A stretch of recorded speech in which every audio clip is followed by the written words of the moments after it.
ജോസഫിന്റെ ഏറ്റവും വലിയ ചിന്തയും പരിഗണനയും ദൈവത്തോടുള്ള സ്നേഹമാണ്, ബന്ധമാണ്, ദൈവത്തോടുള്ള ആദരവാണ്. ജോസഫിന്റെ ഉള്ളിൽ ഭീകരമായ സഹനത്തിന് നടുവിലും നിറഞ്ഞു നിൽക്കുന്ന പൂജിതമായിരിക്കുന്ന നാമം ദൈവത്തിൻ്റെതാണ്. അവിടെ ദൈവത്തിന് നിരക്കാത്ത ചെയ്യത്തില്ല ചെയ്യത്തില്ല ചെയ്യത്തില്ല. എന്ത് നഷ്ടം വന്നാലും എന്ത് ബുദ്ധിമുട്ടുണ്ടായാലും ജോസഫിന്റെ നിലപാടിതാണ് കേട്ടോ. അപ്പൊ ദൈവത്തിന്റെ നാമം പൂജിതമായി കരുതിക്കൊണ്ട് ജീവിക്കുന്ന, അനുഭവിച്ചുകൊണ്ട് ജീവിക്കുന്ന അവസ്ഥയില് ഈ യുവാവായിരിക്കുന്ന മനുഷ്യൻ 18 വയസ്സോട് ജോസഫിന് അന്യനാട്ടിൽ കഷ്ടപ്പെടുന്ന അവസ്ഥയിലും ദൈവത്തിന് നിരക്കാത്ത ചെയ്യാനായിട്ട് തയ്യാറല്ല.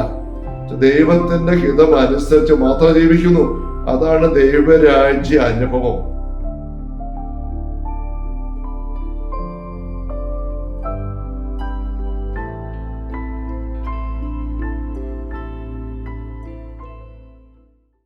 ഈശോ മിശിഹായ്ക്ക് സ്തുതിയായിരിക്കട്ടെ.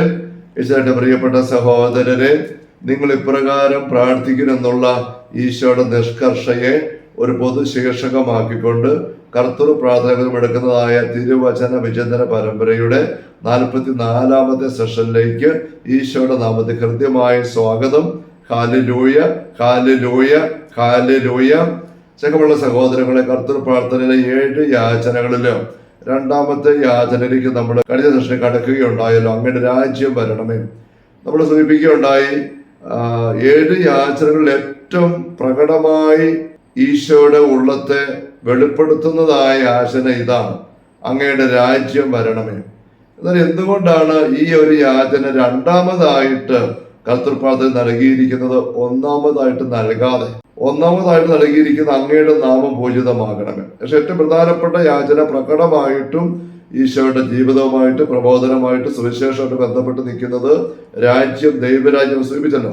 അങ്ങനെയാണ് എന്തുകൊണ്ട് ഈ ഒരു യാചന ആദ്യം വെച്ചില്ല? അതിന്റെ കാരണം നമ്മൾ ശ്രദ്ധിക്കുമ്പോൾ യോഹന്നാൻ സുവിശേഷം 14-ാമത്തെ അധ്യായത്തില് 22, 23 വാക്യങ്ങളിൽ ഈശോ പഠിപ്പിക്കുന്നത് നമുക്കറിയാമല്ലോ. നിങ്ങൾ എന്നെ സ്നേഹിക്കുന്നുവെങ്കിൽ എൻ്റെ കൽപ്പനകൾ പാലിക്കും. അപ്പോൾ ഞാൻ അവനെ സ്നേഹിക്കും, എൻ്റെ പിതാവ് അവനെ സ്നേഹിക്കും. ഞങ്ങൾ ആ വ്യക്തിയുടെ അടുത്ത് വന്ന വ്യക്തിയുടെ വാസം ഉറപ്പിക്കും. അങ്ങനെ ദൈവം കൂടെ വസിക്കുന്ന അവസ്ഥയിലേക്ക് ഒരു വ്യക്തി കയറി വരുന്നത് ദൈവത്തിന്റെ കൽപ്പനകൾ പാലിക്കുമ്പോഴാണ്, അനുസരിക്കുമ്പോഴാണ്. കൽപ്പന പാലിക്കാൻ, അനുസരിക്കാൻ ഒരു വ്യക്തിക്ക് ഇടവരുന്നത് എപ്പോഴാണ്?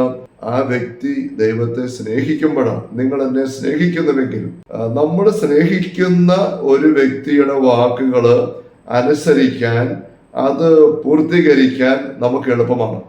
നമ്മൾ സ്നേഹിക്കുന്നില്ലാത്ത വ്യക്തികള് നമ്മുടെ എന്തെങ്കിലും ആവശ്യപ്പെട്ട നമ്മൾ അവഗണിക്കുകയുള്ളൂ.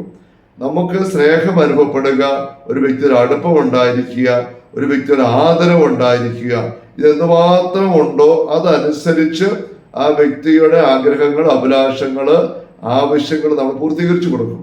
നമുക്കത് എളുപ്പമാണ്. അപ്പോൾ ദൈവത്തിന്റെ രാജ്യം വരിക എന്ന് പറഞ്ഞാല് നമ്മൾ കഴിഞ്ഞ സെഷൻ കാണുകയുണ്ടായി.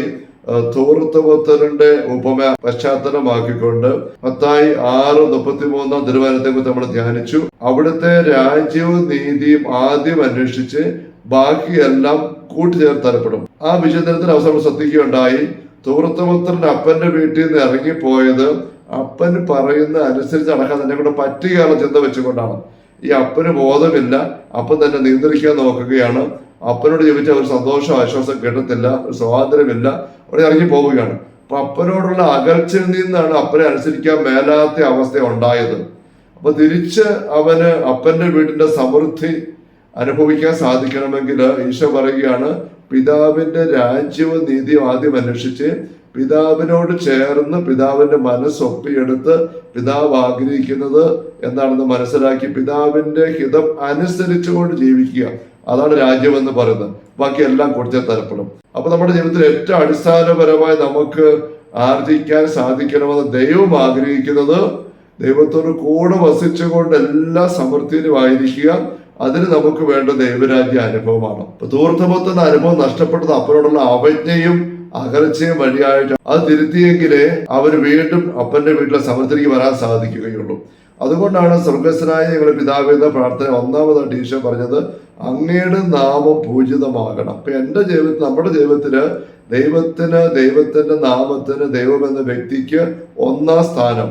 അവിടത്തെ കുറിച്ചുള്ള സ്നേഹവും ആദരവും ബഹുമാനവും നിറഞ്ഞു തുളുമ്പണം. നമ്മൾ വിശദമായിട്ട് കാണുകയുണ്ടായി വിചിന്തന പരമ്പരയിലെ മുൻ സെഷനുകളില്. ദൈവത്തിന്റെ നാമം എനിക്ക് ഏറ്റവും പൂജിതമായ നാമമായിട്ട് മാറുന്നത് എനിക്ക് ഏറ്റവും പ്രിയപ്പെട്ട വ്യക്തിയുടെ ദൈവം തീരുമ്പോഴാണ്. അങ്ങനെയുള്ള ഒരു അവസ്ഥയിലേക്ക് ഞാൻ വന്നാൽ മാത്രമേ ദൈവത്തിന്റെ രാജ്യം എൻ്റെ ജീവിതത്തിലേക്ക് കടന്നു വരേണ്ട വരികയുള്ളൂ. കാരണം ഞാൻ സ്നേഹിക്കുന്നില്ലാത്ത, ആദരിക്കുന്നില്ലാത്ത, ബഹുമാനിക്കുന്ന വ്യക്തിയെ എനിക്ക് അനുസരിക്കാൻ പറ്റുകയില്ല. കാരണം ഞാൻ സ്നേഹിക്കുന്നില്ലാത്ത, ആദരിക്കുന്നില്ലാത്ത, ബഹുമാനിതരെ വീക്ഷിക്കുന്നില്ലാത്ത വ്യക്തിയുടെ ഹിതം അനുസരിച്ച് ജീവിക്കാനായിട്ട് എനിക്ക് സാധിക്കുകയില്ല. പഴയ നിയമത്തില് പൂർവ്വപിതാവ് ജോസഫിനെ കുറിച്ച് നമ്മൾ വായിക്കുമ്പോൾ ഉൽപ്പത്തി പുസ്തകത്തിന്റെ 39-ാം അധ്യായം ശ്രദ്ധിക്കുക. അവിടെ ജോസഫിനെ കുറിച്ച് 4 പ്രാവശ്യം ആവർത്തിച്ച് പറയുന്ന ഒരു കമന്റ് ഉണ്ട്: ദൈവമായ കർത്താവ് അവന്റെ കൂടെ ഉണ്ടായിരുന്നു. അടിമയായിട്ട് ചേട്ടന്മാർ അവനെ വിറ്റ് കാശാക്കി, അടിമച്ചന്തയിൽ നിന്ന് ഫറവയുടെ ഉദ്യോഗസ്ഥനും കാവൽപ്പട നായകനുമായ പൊത്തിഫർ അവനെ വിലയ്ക്ക് വാങ്ങി. ദയനീയമായ അവസ്ഥയിൽ അവൻ ജീവിക്കുമ്പോഴാണ് അവനെ കുറിച്ച് ഈ ഒരു കമന്റ് എടുത്തു പറഞ്ഞിരിക്കുന്നത്: ദൈവം അവനോട് ഉണ്ടായിരുന്നു. ചേർത്ത് പറഞ്ഞിരിക്കുന്ന മറ്റൊരു കമന്റ് ആണ്: അതുകൊണ്ട് എല്ലാ കാര്യങ്ങളും അവന് ശ്രേയസ് ഉണ്ടായി, അവൻ ചെയ്യുന്ന എല്ലാം ഭംഗിയാക്കി തീർക്കുന്നു, ദൈവം അവന്റെ കൂടെ ആയിരുന്നു കൊണ്ട് എന്ന് പൊത്തിഫറിന് മനസ്സിലായപ്പോഴാണ് തന്റെ വീട്ടിലെ ചുമതല മുഴുവൻ ജോസഫിനെ പൊത്തിഫർ ഏൽപ്പിക്കുന്നത്. പിന്നീട് ജയിലിൽ ചെന്ന് പെടുമ്പോഴും അവിടെയും ദൈവം അവന്റെ കൂടെ ഉണ്ട് എന്നും അവൻ ചെയ്യുന്ന എല്ലാം ഭംഗിയാക്കുന്നുവെന്നും തടവറ സൂക്ഷിപ്പുകാരന് മനസ്സിലായപ്പോഴാണ് സൂക്ഷിപ്പുകാരൻ എല്ലാത്തിനും ചുമതല ജോസഫിനെ ഏൽപ്പിക്കുന്നത്. എടുത്തു പറഞ്ഞിരിക്കുകയാണ്, ജോസഫിനെ ഏൽപ്പിച്ച ഒരു കാര്യത്തിന് പിന്നെ ഈ കാരാഗ്രഹ പ്രമാണിക്ക് പുറകെ ചെന്ന് കർഷ കൊടുക്കേണ്ട ആവശ്യം വന്നിട്ടില്ല. എല്ലാം ഭംഗിയായിട്ട് പൂർത്തീകരിക്കപ്പെട്ട ദൈവം ഇടവരുത്തി. ഒന്നിന് കുറവില്ലാതെ അടിമയായിട്ട് തടവറയിലായിട്ട് ജീവിക്കുന്ന ജോസഫ് ദൈവത്തിന്റെ രാജ്യവും നീതിയും ആദ്യം അന്വേഷിക്കുക, ബാക്കി എല്ലാം കൂട്ടിച്ച തലപ്പോൾ ഒന്നിന് കുറവുണ്ടാവുകയില്ല എന്ന് പറയുന്ന വചനം ഇവിടെ ജോസഫിലേക്ക് നമുക്ക് അപ്ലൈ ചെയ്യാനായിട്ട് പറ്റും. ജോസഫ് ദൈവത്തിന്റെ രാജ്യവും നീതി എപ്പോഴും അന്വേഷിച്ചിരുന്നോ? നമ്മൾ അവിടെ കാണുന്ന ഒരു സംഭവം ഉണ്ടല്ലോ, പൊത്തിഫറിന്റെ ഭാര്യ. ജോസഫ് നല്ല സുമുഖനായിരുന്നു. അത് കണ്ടിട്ട് പൊത്തിഫറിന്റെ ഭാര്യയ്ക്ക് അവന് അഭിലാഷം തോന്നി. ഇടിക അഭിലാഷത്തോടെ ജോസഫിനെ പല പ്രാവശ്യം അവൾ സമീപിക്കുന്നുണ്ട്. അവന്റെ ഒരു ഘട്ടത്തിൽ ജോസഫ് നേരെ അവളുടെ മുഖത്ത് നോക്കിക്കൊണ്ട് തുറന്ന് പറയുന്നുണ്ട്. നമ്മൾ വായിക്കുകയാണ്: യജമാനൻ എന്നെ പൂർണ്ണമായിട്ടും വിശ്വസിച്ച് ഈ ഭവനം മുഴുവൻ ചുമതല ഏൽപ്പിച്ചിരിക്കുകയാണ്. എന്നെക്കാൾ വലിയവനെ ആരും ഭവനത്തിലില്ല, എല്ലാം എന്റെ മേൽനോട്ടത്തിലാണ്. എന്നെ ഏൽപ്പിച്ചിരിക്കുന്നുണ്ട്. അദ്ദേഹം ഒന്നും ശ്രദ്ധിക്കാറേ ഇല്ല. പക്ഷെ എന്റെ മേൽനോട്ടത്തിൽ നിന്നും നിങ്ങളെ മാത്രം അദ്ദേഹം മാറ്റി നിർത്തിയിട്ടുണ്ട്. അത് നിങ്ങൾ അതിന്റെ ഭാര്യ ആയതുകൊണ്ടാണ്. അദ്ദേഹം എന്നെ ഇപ്രകാരം എല്ലാം വിശ്വസിച്ച് എന്നെ ഏൽപ്പിച്ചിരിക്കുന്ന അവസ്ഥയില് ഞാൻ എങ്ങനെ അദ്ദേഹത്തെ വഞ്ചിച്ചുകൊണ്ട് ഈ പാപത്തിൽ നിങ്ങളുടെ കൊടുത്ത് വരും എന്നല്ല ജോസഫ് അവസാനം പറയുന്നത്, മറിച്ച് ദൈവത്തിനെതിരെ നീചമായി പ്രവർത്തിക്കാൻ എനിക്ക് സാധിക്കുകയില്ല എന്നാണ്.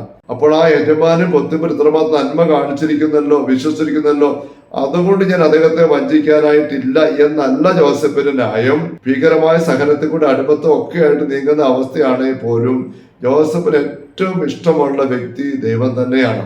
ആ ദൈവത്തിന് നിരക്കാത്തതായിട്ട് ഒന്നും ചെയ്യില്ല. തനിക്കിവിടെ ആരുമില്ല, തന്നെ സ്നേഹിക്കാൻ ആരുമില്ല, ഒരു സന്തോഷമില്ല. 10 ചേട്ടായിമാരെ പറ്റി ഓർക്കും ഭീകരമായ ഓർമ്മകളാണ്, നൊമ്പരങ്ങളാണ്, വേദനകളാണ്. അപ്പനെ കുറിച്ച് ഓർക്കും അതിനൊക്കെ സങ്കടമാണ്. മരിച്ചുപോയ അമ്മയെ കുറിച്ചുള്ള ഓർമ്മ, അനിയനെ കുറിച്ചുള്ള ബെഞ്ചിനെ കുറിച്ചുള്ള ഓർമ്മ, ഇതെല്ലാം ഭീകരമാണ്. പക്ഷെ ഇതിന്റെ എല്ലാ ഇടയിലായിരിക്കുമ്പോഴും ജോസഫ് ദൈവത്തെയാണ് ഏറ്റവും അധികമായിട്ട് സ്നേഹിക്കുന്നത്, ഏറ്റവും അധികമായിട്ട് പരിഗണിക്കുന്നത്. അതുകൊണ്ടാണ് ഈ സാഹചര്യം എല്ലാം ആരും കാണാനും ഒന്നുമില്ലാതെ രാത്രിയില് ഈ പൊത്തിഫറിന്റെ ഭാര്യ ഇങ്ങോട്ട് വന്നിട്ട് പാപത്തിന് പ്രേരിപ്പിക്കുമ്പം മാനുഷികമായി ചിന്ത വെച്ചാൽ ജോസഫിന് ഒരുപക്ഷെ ചിന്ത വന്നേനെ, എന്നെ സഹായിക്കാൻ ആരുമില്ല, സ്നേഹിക്കാൻ ആരും, മനസ്സിലാക്കാൻ ആരുമില്ല. എന്നാൽ ഈ സ്ത്രീ വന്ന് ഇങ്ങനെ പ്രേരിപ്പിക്കുമ്പോൾ ഞാൻ അങ്ങോട്ട് ചെല്ലുന്നതല്ല, അവിടെ ഇങ്ങോട്ട് വരുന്നതല്ലേ, അത്രയൊക്കെ സന്തോഷം എനിക്ക് ആകട്ടെ, സ്നേഹം എടുക്കാം എന്നൊരു ചിന്ത വെച്ച് പോകാൻ ജോസഫിന് വേണ്ടി പ്രേരണ വരാവുന്നതാണ്. ദൈവചിന്ത, ദൈവത്തിനുള്ള സ്നേഹം ഒന്നാമതല്ലായിരുന്നെങ്കിലും ജോസഫിന്റെ ഏറ്റവും വലിയ ചിന്തയും പരിഗണനയും ദൈവത്തോടുള്ള സ്നേഹമാണ്, ബന്ധമാണ്, ദൈവത്തോടുള്ള ആദരവാണ്. ജോസഫിന്റെ ഉള്ളിൽ ഭീകരമായ സഹനത്തിന് നടുവിലും നിറഞ്ഞു നിൽക്കുന്ന പൂജിതമായിരിക്കുന്ന നാമം ദൈവത്തിൻ്റെതാണ്. അവിടെ ദൈവത്തിന് നിരക്കാത്ത ചെയ്യത്തില്ല, ചെയ്യത്തില്ല, ചെയ്യത്തില്ല. എന്ത് നഷ്ടം വന്നാലും, എന്ത് ബുദ്ധിമുട്ടുണ്ടായാലും ജോസഫിന്റെ നിലപാടിതാണ് കേട്ടോ. അപ്പൊ ദൈവത്തിന്റെ നാമം പൂജിതമായി കരുതിക്കൊണ്ട് ജീവിക്കുന്ന, അനുഭവിച്ചുകൊണ്ട് ജീവിക്കുന്ന അവസ്ഥയില് ഈ യുവാവായിരിക്കുന്ന മനുഷ്യന് 18 വയസ്സോടെ ജോസഫിന് അന്യനാട്ടിൽ കഷ്ടപ്പെടുന്ന അവസ്ഥയിലും ദൈവത്തിന് നിരക്കാത്ത ചെയ്യാനായിട്ട് തയ്യാറല്ല. ദൈവത്തിന്റെ ഹിതം അനുസരിച്ച് മാത്രം ജീവിക്കുന്നു. അതാണ് ദൈവരാജ്യ അനുഭവം. അങ്ങനെ ദൈവത്തോട് ചേർന്ന് ജീവിക്കുന്ന വ്യക്തി എത്രയെല്ലാം വഞ്ചിക്കപ്പെട്ടാലും, തെറ്റിദ്ധരിക്കപ്പെട്ടാലും, ഉപേക്ഷിക്കപ്പെട്ടാലും ആ വ്യക്തിയോട് ദൈവം ഉണ്ടാവും, ഒന്നിനും കുറവുണ്ടാവുകയില്ല. അതാണ് നമ്മൾ നേരത്തെ കണ്ടത്. അവിടുത്തെ രാജ്യവും നീതിയും അന്വേഷിക്കുക, ബാക്കി എല്ലാം കൂട്ടിച്ചേർത്ത് തരപ്പെടും. അപ്പൊ പൂർവ്വപിതാവായ ജോസഫ് അന്ന് ഏതൊരു ദൈവ അനുഭവത്തിലും ഇത്ര ഇല്ലായ്മയുടെ നടുവിലും ദൈവിക സാന്നിധ്യത്തിലെ കരുത്തിൽ ജീവിച്ചുവോ, അങ്ങനെ മനുഷ്യമക്കൾ മുഴുവനും ഈ ഭൂമിയിൽ എന്തെല്ലാം ഞെരുക്കോ തെറ്റിദ്ധാരണ വിഷമോ ഉണ്ടായാലും ഭൂമി ജീവിക്കണം. അപ്രകാരം ദൈവം കൂടെയുള്ള ഒരു അനുഭവത്തിലേക്ക് നമ്മളെ കൈപിടിച്ച് ആനയിക്കാനായിട്ടാണ് ഈശോ ഭൂമിയിലേക്ക് വന്നത്. ഈശോ ഭൂമിയിലേക്ക് വന്നപ്പോൾ അവിടത്തേക്കിട്ട പേരെന്താ? എമ്മാനുവേൽ, ദൈവം നമ്മോട് കൂടെ. എന്തുകൊണ്ടാ? പർദീസിൽ വെച്ച് ആദ്യത്തെ പാവം ഉണ്ടായപ്പോൾ മനുഷ്യമക്കൾക്ക് നഷ്ടപ്പെട്ട ഏറ്റവും വലിയ ദൈവ അനുഗ്രഹം എന്ന് പറയുന്നത് ദൈവ സാന്നിധ്യമാണ്. ദൈവം കൂടെ ഇല്ലാത്തവരായിട്ട് മാറി, പർദീസയ്ക്ക് പുറത്തായി. ദൈവമായ കർത്താവ് തോട്ടത്തിൽ ഉല്ലാസത്തിന്റെ ശബ്ദം കേൾക്കുമ്പോൾ ആദം ഓടി ഓടിച്ചു. ദൈവം വന്ന് വിളിച്ചിട്ട് പോലും ഇറങ്ങി വരാൻ പറ്റുന്നില്ല. 3, 8, 9, 10 വാക്യങ്ങള്. ദൈവത്തിന്റെ പക്കൽ വരാൻ മേലാത്ത പോലെ അവരുടെ ഉള്ളിൽ ദൈവത്തെ അകന്നുപോയി. അങ്ങനെ അകന്നുപോയ മനുഷ്യ മക്കളെ വീണ്ടും തന്റെ പക്കലേക്ക് എത്തിക്കാനായുള്ള മാർഗമായിട്ടാണ് ദൈവം മനുഷ്യഭൂമിയിലേക്ക് വന്നിരിക്കുന്നത്. അതുകൊണ്ട് അവിടുത്തെ പേര് എമ്മാനുവേൽ. അപ്പൊ ദൈവം കൂടെയുള്ളവരായിട്ട് മാറുക. വിശുദ്ധ ബെനഡിക്ട് 16 പാപ്പ ജീസസ് ഓഫ് നസ്രത്ത് പ്രസംഗത്തിന്റെ ആരംഭത്തിന് പങ്കുവെക്കുന്ന ഒരു ചിന്തയുണ്ട്. ലോകത്തിലുള്ള ആൾക്കാര് ക്രൈസ്തവരോട് ചോദിക്കുന്ന ഒരു ചോദ്യമായിട്ടാണത്. എന്താണത്? നിങ്ങൾ പറയുന്നു ദൈവം മനുഷ്യനായി അവതരിച്ചു, ദൈവം മനുഷ്യൻ അവതരിക്കുക വഴി മനുഷ്യവർഗത്തിന് എന്ത് നേട്ടമുണ്ടായി? നിങ്ങൾ പറയുന്നു പാവമെല്ലാം അവിടെ ഏറ്റെടുത്ത് പരിഹാരം ചെയ്തു. പക്ഷെ ഇപ്പോഴും എന്തുമാത്രം പാപങ്ങളിലാണ് മനുഷ്യർ വീണുകൊണ്ടിരിക്കുന്നത്. ദൈവത്തിന് സാത്താനെ പരാജയപ്പെടുത്തി നിങ്ങൾ അവകാശപ്പെടുന്നു. ഇപ്പോഴും സാത്താൻ എത്ര അധികമായിട്ട് പ്രവർത്തന നിരതനാണ്. മരണത്തെ അവിടെ ജയിച്ചുവെന്ന് നിങ്ങൾ അവകാശപ്പെടുന്നു. എന്നിട്ട് എല്ലാവരും മരിക്കുന്നില്ലേ?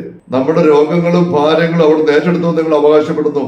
ഇപ്പോഴും എന്തുമാത്രം പുതിയ പുതിയ രോഗങ്ങളാണ് വന്നുകൊണ്ടിരിക്കുന്നത്. ഭൂമിയിൽ സർവ്വസർവ്വ സമാധാനമെന്ന് മാലാഖമാർ പ്രഖ്യാപിച്ചതായിട്ട് നിങ്ങൾ അവകാശപ്പെടുന്നു. സമാധാനം ഇല്ലാത്ത അവസ്ഥയിലല്ലേ മനുഷ്യർക്ക് മുഴുവൻ ഇപ്പോഴും കഴിയുന്നത്? പിന്നെ എന്ത് മെച്ചമാണ് ദൈവത്തിന് മനുഷ്യാവതാരം ഒരു മനുഷ്യമക്കൾക്ക് ഉണ്ടായത്? ഇങ്ങനെ ചോദ്യം അനേകർ ചോദിക്കുന്നതിനെ ചൂണ്ടിക്കാണിച്ചുകൊണ്ട് ബെനഡിക്ട് പാപ്പ അവിടെ പറയുകയാണ്, മനുഷ്യാവതാരം വഴി മനുഷ്യമക്കൾക്കുണ്ടായ ഏറ്റവും വലിയ അനുഗ്രഹം എന്ന് പറയുന്നത് ദൈവം കൂടെയുള്ളവരായി ജീവിക്കാനുള്ള അനുഗ്രഹമാണ്. അതാണ് ദൈവരാജ്യ അനുഭവത്തിന്റെ കാതല്, എമ്മാനുവേൽ അനുഭവം. ആ അനുഭവത്തിലാണ് ജോസഫ് ജീവിച്ചത്. ഒരുപാട് സഹനങ്ങളുടെ ഞെരുക്കളുടെ നടുവിലും ജോസഫിന്റെ അനുഭവം നഷ്ടപ്പെടുത്താതെ ജീവിക്കാൻ എങ്ങനെ സാധിച്ചു? ദൈവത്തിന്റെ നാമം ജോസഫിന് ഏറ്റവും സംഭൂജിതമായിരുന്നു, സ്നേഹം നിറഞ്ഞതായിരുന്നു. അവിടെ ദൈവത്തിന്റെ കൽപ്പന ഒരിക്കലും ജോസഫ് ലംഘിക്കുമായിരുന്നില്ല. നാം കാണുകയുണ്ടായി, ഹവ്വയുടെ ഉള്ളില് ദൈവത്തിന്റെ നാമത്തിന് നിന്നയുണ്ടാക്കിയ സർപ്പം. അപ്പോഴാണ് ദൈവം പറഞ്ഞത് അനുസരിക്കാതെ സർപ്പം പറഞ്ഞത് അനുസരിക്കാനുള്ള പ്രേരണ ഹവ്വയ്ക്ക് ഉണ്ടാകുന്നത്. അവിടെയാണ് സകല ദുരന്തത്തിന്റെ ആരംഭം. അവിടെ ദൈവത്തിന്റെ നാമം ഏറ്റവും സംഭോജിതമായ അവസ്ഥയില് നമ്മുടെ ഉള്ളിലേക്ക് വരുമ്പോൾ അവിടുന്ന് പറയുന്നതിൽ അനുസരിക്കാനുള്ള സന്നദ്ധത നമുക്കുണ്ടാവും. ആ സന്നദ്ധതയിലാണ് നമ്മൾ ദൈവരാജ്യ അനുഭവത്തിൽ കടന്നു വരിക. Hallelujah, hallelujah, hallelujah. കർത്താവേ ഈശോമിശിഹായുടെ സമൃദ്ധമായ കൃപയും അനുഗ്രഹങ്ങളും പിതാവായ ദൈവത്തിന്റെ അവർണ്ണനീയമായ സ്നേഹവും പരിശുദ്ധാത്മാവായ ദൈവത്തിന്റെ നിരന്തരമായ സഹവാസ സ്നേഹമുള്ള സഹോദരങ്ങളെ നാം ഓരോരുത്തരുടെ കൂടെ ഉണ്ടായിരിക്കട്ടെ, ഇപ്പോഴും എപ്പോഴും എന്നേക്കും. ആമേൻ. ഈശോമിശിഹായ്ക്ക് സ്തുതി ആയിരിക്കട്ടെ.